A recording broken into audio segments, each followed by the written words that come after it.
Hello and welcome to the Grand Line Review, your source for everything One Piece, and today we are here with some facts, some F-A-C-T-S, that's how it's spelled, right? Facts, shocking facts, mind you, which if you are a veteran One Pieceophile like myself, then you may very well have come across these in your travels. However, if you are new or a casual One Piece fan, then I can quite confidently say that a lot of what we're going to explore here today is simply going to blow your mind. And in exchange for said blowage, all I ask is that you hit that funky red subscribe button for the Grand Line Review, which will also grant you regular One Piece content uploaded straight into your YouTube feed, but much more importantly, continue to build the Grand Fleet so that we can become the undisputed kings of One Piece YouTube. A very niche title indeed. But let's get straight into things today because we have a lot to cover, which will begin with shocking fact number 10. The supernovas were not planned. And by that I mean that they did not exist anywhere in Oda's notes or even his mind until the very chapter in which they were introduced. That's right, Trafalgar Law, Eustace Kid, Diaz Drake, Capone Gang Beige, and the other ones were never actually intended to be part of One Piece. According to Eiichiro Oda's message in the 27th log release, he created them in a desperate rush because he was worried that the Sabaody Archipelago arc would not be interesting enough as it currently stood. And I don't know about you, but I personally find this absolutely maddening, because apparently in response to this sheer desperation, the designs for 9 incredibly striking characters just came to Oda unconsciously from nowhere. Thus, I suppose proving the theory that pressure creates diamonds, or at the very least in Oda's particular case. And from here, he also didn't expect any of them to have anywhere near as big of a role as they currently do, especially Law. And so I think what we have here is an example of creative intuition at its very best. Oda felt that a singular arc might be lacking a bit of excitement, so he responded by not just providing excitement for that particular arc, but also an entire future's worth of excitement, because I don't know about you, but as we are on Wano, I really cannot picture things without the supernovas being involved. And I also think it's quite funny because it does go to show that One Piece is nowhere near as planned as people think, although there is still very extensive planning, as can be seen in shocking fact number 9.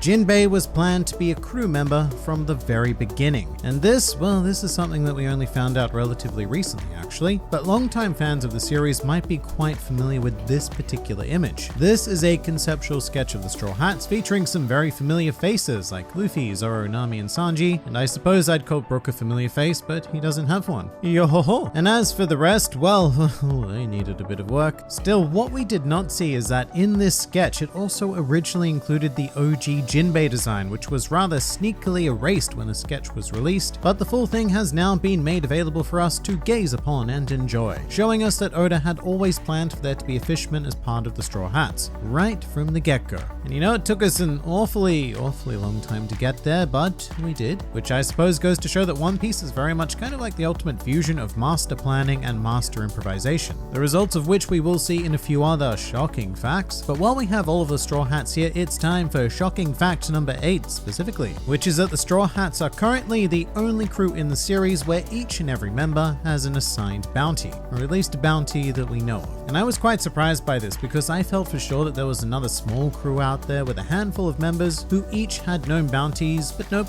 it's just the Straw Hats. Every other crew is either far too big to have every member recognized or too small and insignificant. Or in the case of the new Giant Warrior Pirates, both far too big and far too small and insignificant. But no, tangent averted, the Straw Hats are still the only crew in the history of One Piece as we know it where every member has a known bounty. And now that we have some money on the mind, let's go to shocking fact number 7. And this is one of my personal favorite facts, but One Piece is the 3rd highest selling comic book series of all time. It currently has a sales total of approximately 470 million, which is trumped only by Batman in second place with 484 million, and a much more further ahead Superman with 600 million. But how crazy is that? Especially because Batman and Superman have had like a 60-year head start on One Piece, given that they were created in 1939 and 1938 respectively. And at this stage, there is no doubt whatsoever that One Piece will surpass the sales of Batman. It is as good as guaranteed. Superman, look, it's a very different question, but there is potential. I guess if it was to happen, I imagine it would be towards the end of One Piece, with the release of the final few volumes skyrocketing sales of every other volume, with people who just want to catch up or collect them all. It is still a pretty rough ask though, considering it's taken 23 years to get to 470 million, so another 130 million, well, it's a number. But I'm pretty damn happy with the idea that by the end of its life, One One Piece will be at the very least the world's second best-selling comic series. Now, as for shocking fact number 6, we have something quite obscure. So most of you are probably familiar with the idea of the Panda Man, but in case you're not, he's an Easter egg character that gets sprinkled into the background and sometimes even the foreground of manga chapters and anime episodes. He also quite frequently makes his way onto the front of Japanese volume covers, hidden under the dust jacket. That's not the shocking fact though, this is very well established. But did you know that the Panda Man lore goes a layer deeper? And there is another Easter egg character even more obscure and well hidden than the Panda Man, and that is Tomato Gang. Tomato Gang is a debt collector, and the reason why the Panda Man is consistently on the run, because he's had some financial troubles, and Tomato Gang is here to collect. However, it should be noted that Tomato Gang has not made a post-time skip appearance, indicating that whatever financial issue he had with Panda Man, it may very well have been solved during those 2 years. However, he did appear on the hidden cover of volume 85, so let the conspiracy theories begin.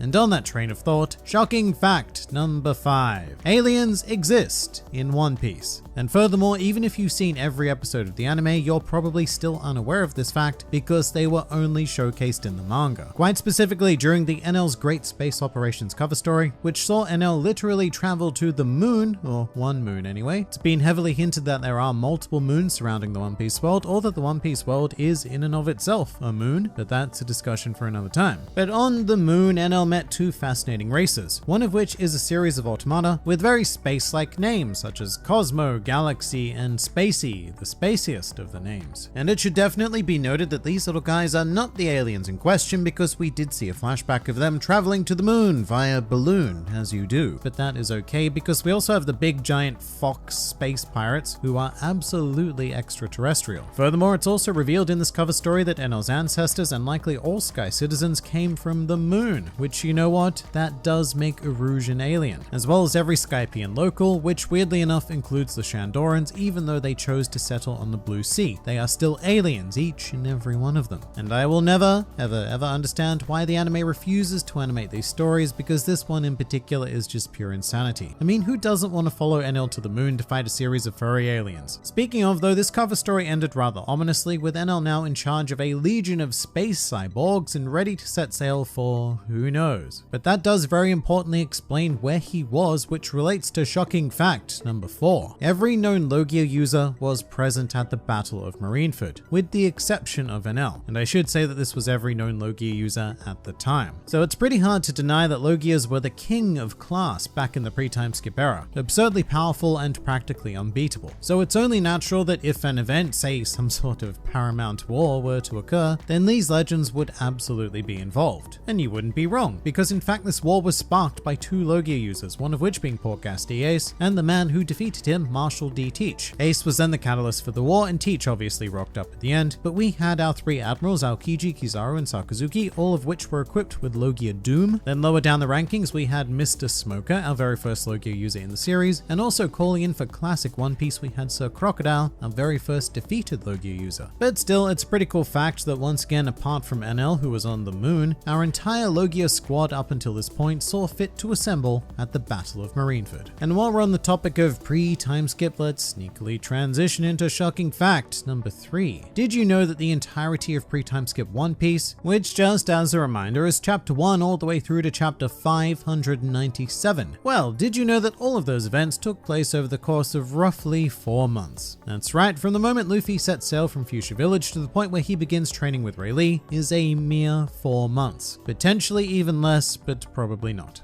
And we know this because a very detailed timeline of One Piece does exist, and bonus fun fact, it even includes the year that the series takes place, which pre-time skip is the year 1522 of whatever One Piece calendar is used. And essentially, Luffy begins his adventure in May of 1522, and then puts it on hold to train in August of 1522, which very much implies that, for the most part, the Straw Hats were effectively as strong in their arc introductions as they were in their late stage pre-time skip fights. Minus upgrades of course, like Diablo Jumba, Ashura, or Gear, gears. Aha, and now that I've said the gear word, I should immediately move on to shocking fact number 2. There is an incredibly subtle significance to Gear 4th, primarily being the chapter in which it was introduced, which would be chapter 783. That number again is 783, and this is not where we see Luffy using Gear 4th for the first time, but this is when he announces it. Now this is really trippy, but when we reverse that chapter number, we end up with 387.